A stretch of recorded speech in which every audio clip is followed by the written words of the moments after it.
2. Oh. Listen to that. That is the sound of silence. Oh. No kids for at least a few hours, which is just the right window.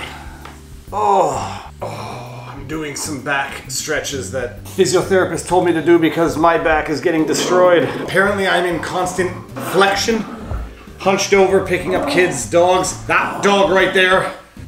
Oh.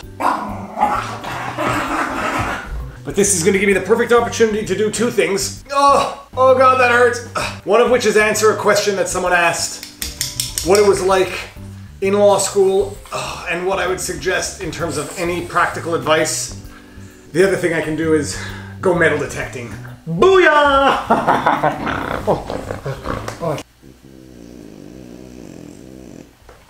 My best advice to law students, don't take this personally, but nobody cares what you think.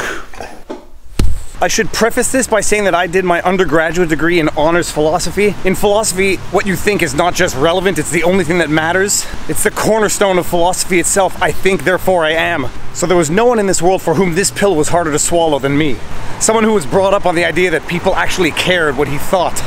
And this advice, or what I call basically just reality, doesn't just apply to law students. It applies to any lawyer who thinks that his opinion is what counts. The reality is that in law, your opinion is just a conclusion drawn from the opinions of people who matter, namely judges. When a lawyer says, I think, what he or she is really saying is, this is the conclusion I have drawn from the opinions of judges before me. Law students, young lawyers, think that there's some value, some power in the words I think.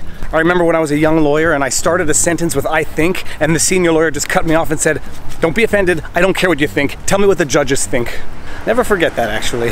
The moment that the harsh reality came crashing down that nobody cares what I think.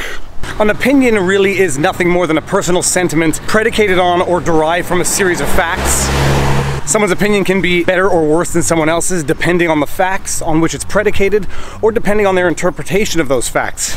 But in law and in law school, when someone asks you your opinion, to whom does the deer belong if it was shot by a hunter but dies on someone else's field? The sentence may start with I think, but only to the extent that it refers either to an authority that is above your own opinion or a legislation on which your opinion should be derived.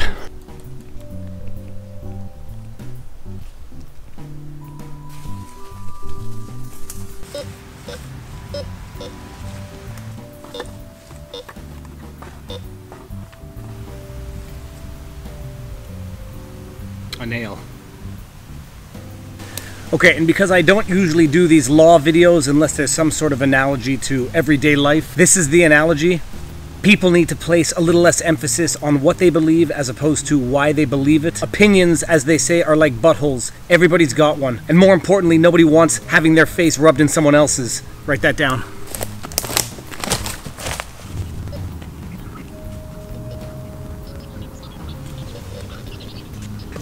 Social media is the epicenter of it's my opinion, so you have to respect it. Try saying something like that to a judge. It doesn't matter what you believe. It matters why you believe it.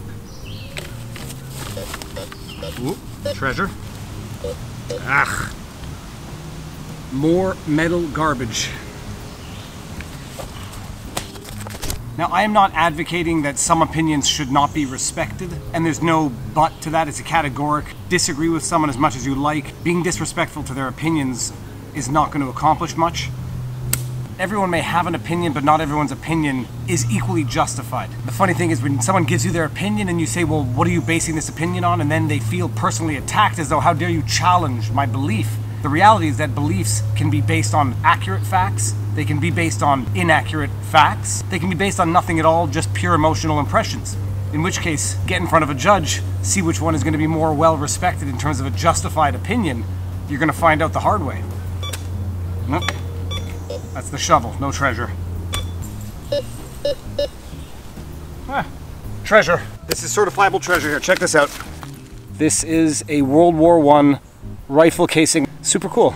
Let's keep looking in that spot. So the takeaway from all of this, nobody cares what you think, they want to know why you think it. What we think and what we feel should be secondary to why we feel it. And we shouldn't be challenged when someone asks us why we think what we think or why we feel what we feel. Because if we can't adequately justify it, we can't rely on the fact that it's what we feel as the authority for the legitimacy of why we feel it. Peace out.